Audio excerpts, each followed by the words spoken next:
Beyond good, beyond evil, beyond your wildest imagination.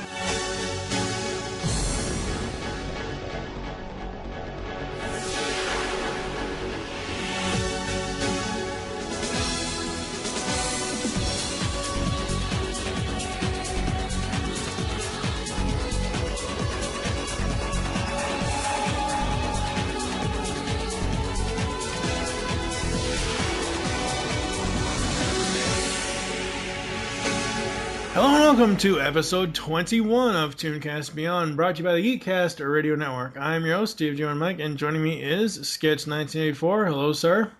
Hey. Today we are going to be talking about Spider-Man, the new animated series. What an original title. Yes. Oh boy. So what what else is going on in your life besides a few weeks ago you went to, or at this point you went to, about 3 or 4 weeks ago you went to Emerald City Comic Con, and you went to another con that you got Steve Bloom's autograph. What else you been doing? Oh, gee. I've just been watching cartoons and doing reviews for websites. Cool. Alright, so we'll be back after this.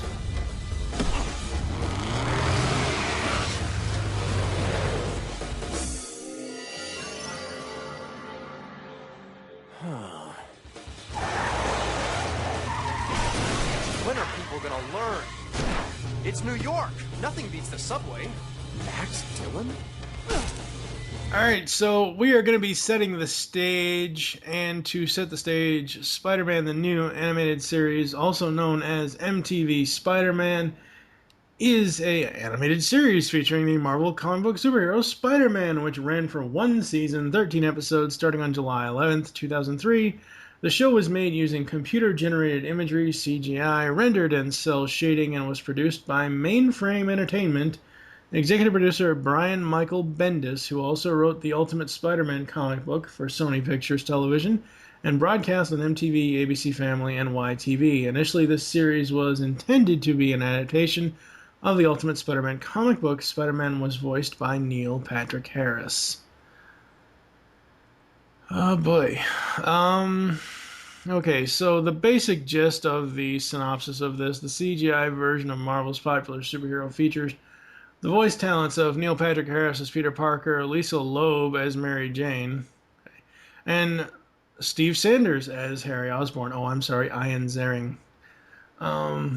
Peter has graduated from high school and is attending Empire State University, although in the films he attends Columbia University. Still burdened with the desire to use his incredible spider bite-derived powers to do good, he finds it hard balancing his responsibilities of being a superhero with schoolwork and his romance with Mary Jane Watson. So essentially, this is Spider-Man 1.5.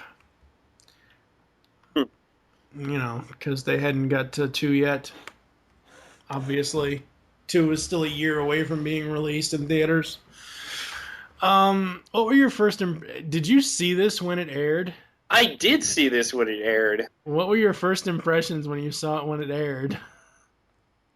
Yeah, no.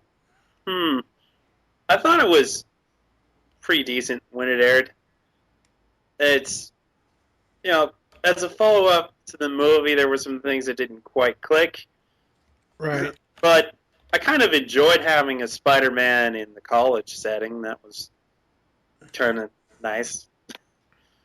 And I seem to recall, even way, way back then, I thought, Spider-Man's really well animated in this. Spider-Man, yes. Everyone else, no. Not so much. I knew, until I watched this back over the last month or so, I only knew that this series supposedly at the time sucked. It was very odd to see it on MTV. Yeah. So MTV has dabbled in animation before, even action drama animation with like Aeon Flux. Yeah. But it's still, you just can't imagine this being on MTV. No, you really can't. Although it was. I liked all of the. Now, back in the day, I had seen like a half an episode of this, and I think I had seen like footage of like Peter not in costume. It was just like a school scene or something like that, and I was like, yeah, no, this series sucks. Just based on what I saw from the animation, the style of animation that it has. I hadn't even seen Spider-Man in the costume. Knew nothing of the series as far as what the plot was. The fact that it was a semi follow-up sequel to the 2002 film, all as I knew back then was it was Spider-Man, the new animated series on MTV, and a lot of stuff MTV was putting out in 2003 kind of sucked. So that's really all I knew. So yeah, first impressions. There you go, ladies and gentlemen. So it is now time for the who's who of Spider-Man the new animated series. And as much as I love Neil Patrick Harris as a live action actor, as a voice actor, I wish they would have thrown a truckload of money at Jason Priestley because you'd have Brandon and Steve back together again. I wasn't that into 90210. Oh, come on. As soon as I heard Ian Ziering's voice as Harry, I was like, hey, wait a second. What's Steve Sanders doing on this show? Oh, boy. I don't know what it is about this Mary Jane. It's Lisa Loeb voicing her. I have heard Lisa Loeb's actual voice, her speaking voice, maybe 4 times in my lifetime. I've heard maybe 4 or 5 songs from her, but I never actually knew what she spoke like. And I guess this Mary Jane is okay. I still prefer the one from the 94 Spidey series as far as overall voice. This Mary Jane is not sexy. No. Not at all. Not at all. Not at all. I don't know how the hell MTV scored the voice actors that they scored for this. Because they were MTV. Well, I know, but still, I would, I kind of equate MTV at this point in time, 2003, to kind of what Fox was in 1989. Keith Carradine as J. Jonah Jameson, Virginia Madsen as Silver Sable, Michael Dorn as Craven the Hunter, Ethan Embry as Electro, and of course, Michael Clark Duncan reprising his role from Daredevil as Kingpin.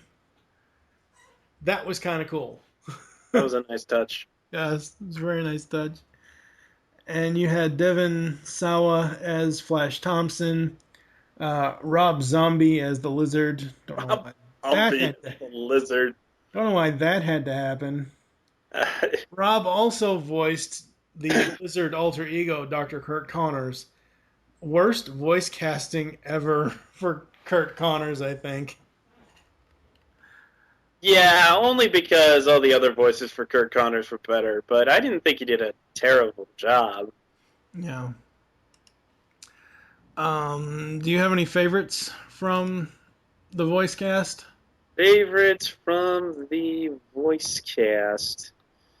Well, obviously, Michael Clark Duncan is the Kingpin. That was great. Yep. I liked Angela Brooks as Indy. Yeah, that was pretty good. And Neil Patrick Harris made a pretty good Spider-Man. Yeah, and I think Ian Ziering made a pretty good Harry Osborn as well, because again they were carrying over from the movie about how he hated Spider-Man because Norman at this point is dead. Neil Patrick Harris did a great job as this version of Spider-Man. He kept kind of that sarcastic wit about him. So I did like that. I actually think he did a better job as Spider-Man in that recent video game. Something about this one sounds a little forced, but yeah, he had very good timing, which is important for Spider-Man. Yeah, yeah. Shattered Dimensions was that video game from a couple of years ago. Yeah. Um, so the basic, as I said earlier about the premise, um, you know, essentially, this is the one of the things that besides the animation style, one of the things I don't like about this series is the fact that it employed a device which became a calling card for the show, where Peter Parker could apparently move so fast as to almost instantly change into his costume at will. Some of the scenes were visually creative. Police interrogation room sequence from Law of the Jungle is frequently cited as one of the best, with Peter shedding his clothes and suiting up as Spider-Man in a series of frozen strobe light images as the emergency power struggles to kick in. I don't like this. I don't. I kind of get why they used it, and it is kind of cool, but at the same time, normally Most of the time, it was almost believable he could pull it off, but in Mind Games Part 2, when he literally just changed as he walked... Yeah, that was a little nuts. What? Yeah, he doesn't do that. He has to take off his clothes. Yeah. I think they just didn't want to animate him taking his clothes off. Probably not. They preferred to animate people zipping up flies. Well, see, here's the problem that I have with this effect of him moving so fast that he just changes into the costume instantaneously. There are a couple scenes. The episode with Harry's potential girlfriend. Oh God, what's her? Not Talon. Oh God, the black chick with the purple sunglasses. Yeah. Oh God, what's her name? I don't remember off the top of my head. Her. That scene in that episode, he drops off a roof. Peter Parker drops off the roof, and then out comes swinging Spider-Man. Where did he put his fucking clothes if he took his clothes off? He just dropped them. Or are his clothes and his suit reversible, like a reversible jacket?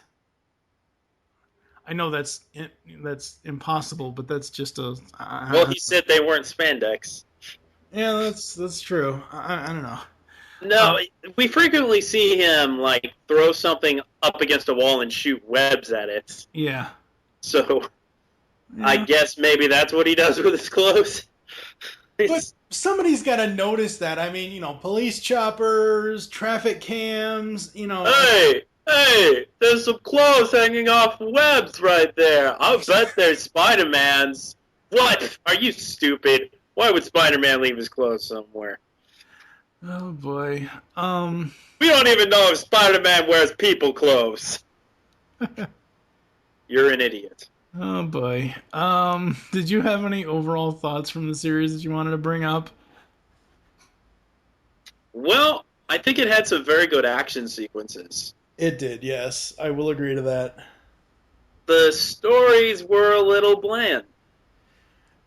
The problem I had with the stories, really quickly, and I'll let you go after this. The problem I had is not so much with the stories, but I don't know if it's the masters that Netflix received from MTV, or if this is how MTV did it back in the day.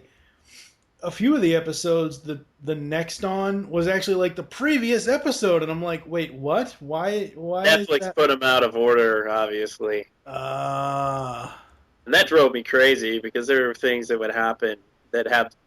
There isn't a whole lot of continuity, but there's just a little bit. Right. And that got grating. Yeah. So what were you going to say? The thing about the stories, and while I appreciate that they tried to do new things and introduce new but similar to actual characters. Yeah.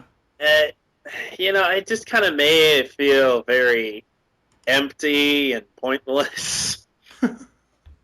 Overall, you get some good action sequences and a little bit of... I wouldn't even go as far as to say adequate storytelling for romance on Spider-Man, but yeah, it feels like there's a lot of missing potential here. Yeah, I would agree. So we're going to go over to how the show stacks up. We have 4 categories. Those are we actually have 5 categories. How does the show compare to other shows within the same franchise? How does it stack up against shows in the same genre? How does it stack up against shows in its time slot, if applicable? I don't know what MTV was running back in the day when this was on. I have no clue if they were running an animation block or if they were just running it randomly. I don't remember, so I have nothing listed. They basically ran it by itself. Yeah. At the time. And They've the had last, animation blocks before, but at that time, I'm pretty sure it was just Spider-Man. yeah. And the final category is which show from a previous decade is this show most comparable to? For me, the choices I have for how does the show compare to other shows in the same franchise, obviously Spidey 94, Spidey Unlimited, Spectacular Spider-Man, and the new version, Ultimate Spider-Man. I have yet to see Ultimate Spider-Man. You are going to hate it! God. I don't like it, so you know you're going to hate it. Oh, God. So what is your choice? What does this most stack up to? 94 wow. Spec or Unlimited? Oh, boy.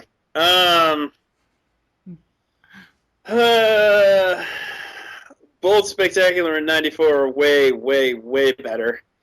I think I would give Unlimited the edge against this one because it was more creative.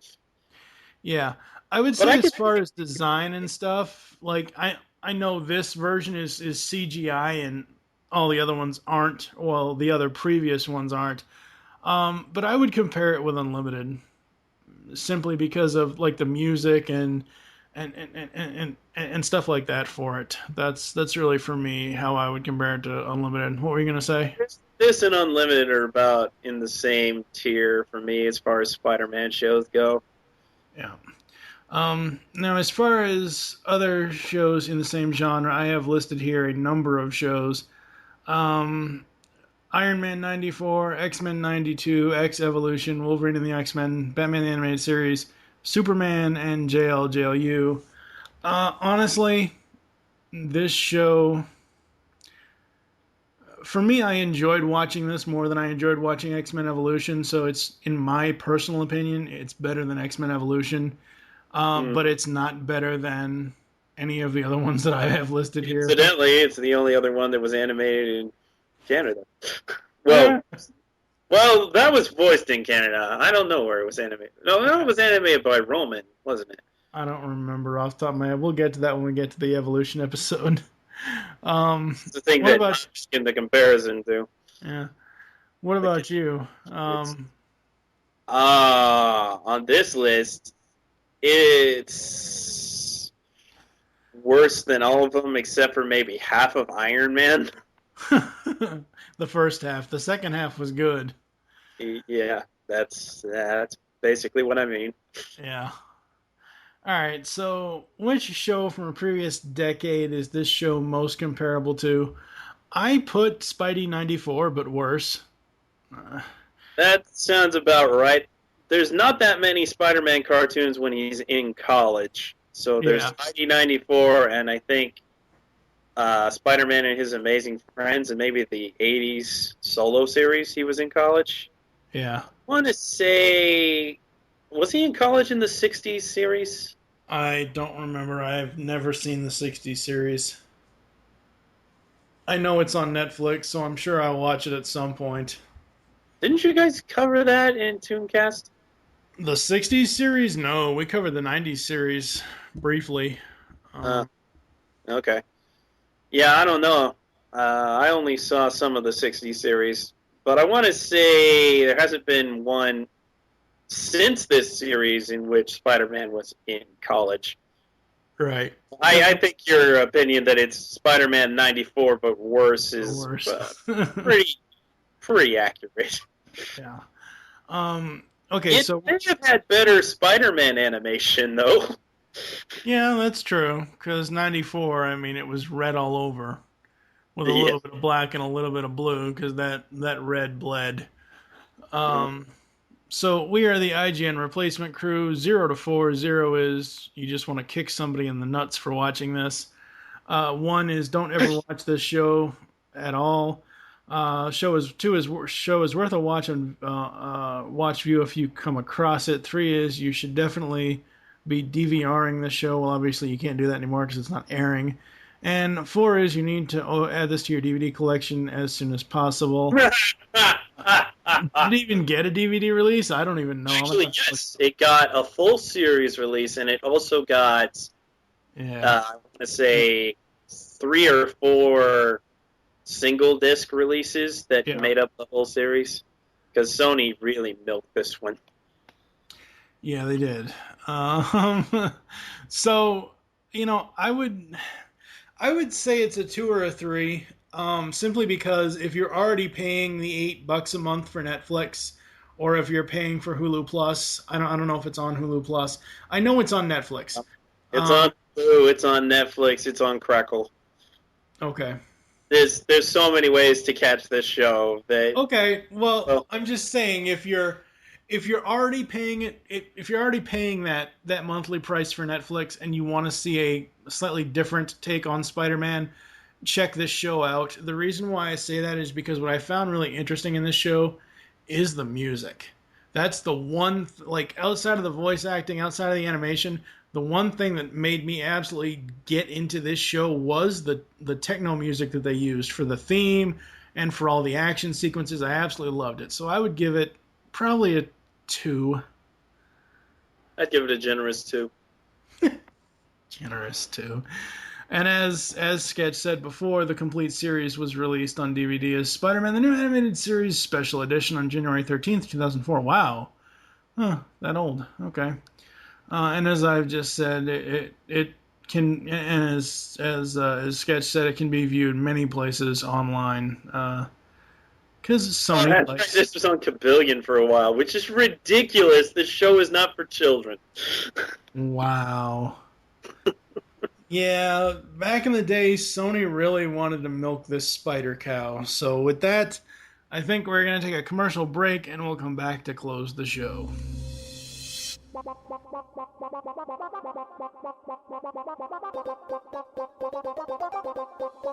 You can now hear the GeekCast Radio Network while on the go with Stitcher Smart Radio. Stitcher is a free-use and talk mobile app available for your smartphone. And when you download Stitcher to hear GeekCast Radio, you'll have a chance to win money. Downloading is quick and easy. Just find Stitcher in the App Store. During registration, hit the promo code box and enter GeekCast Radio, all one word, to get automatically entered to win $100. The latest episodes of the shows will be waiting for you in your favorites. You'll get access to lots of other amazing shows too. Always available to you on demand, no syncing. It's Stitcher Smart Radio. Don't forget to enter promo code GeekCast Radio when you register.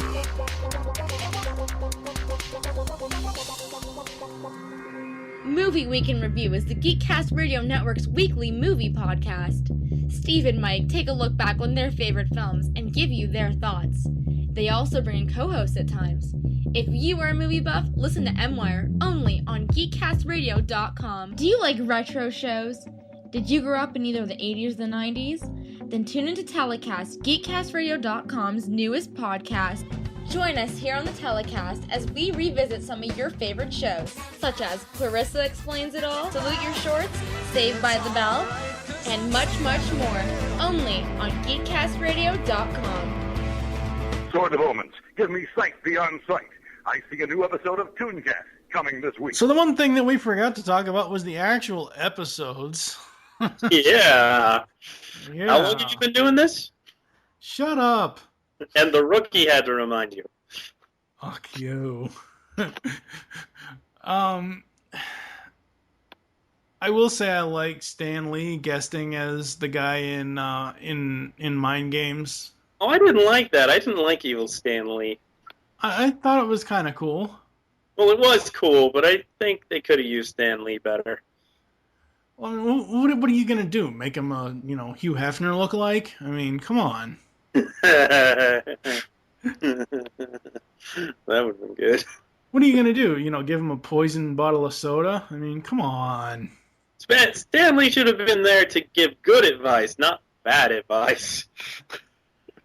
Okay, so again, I ask, what are you gonna do? Have him go to the real world and have him hang out with Stan on the top of the roof, and then he just leaves Stan there to find his own way down from the roof?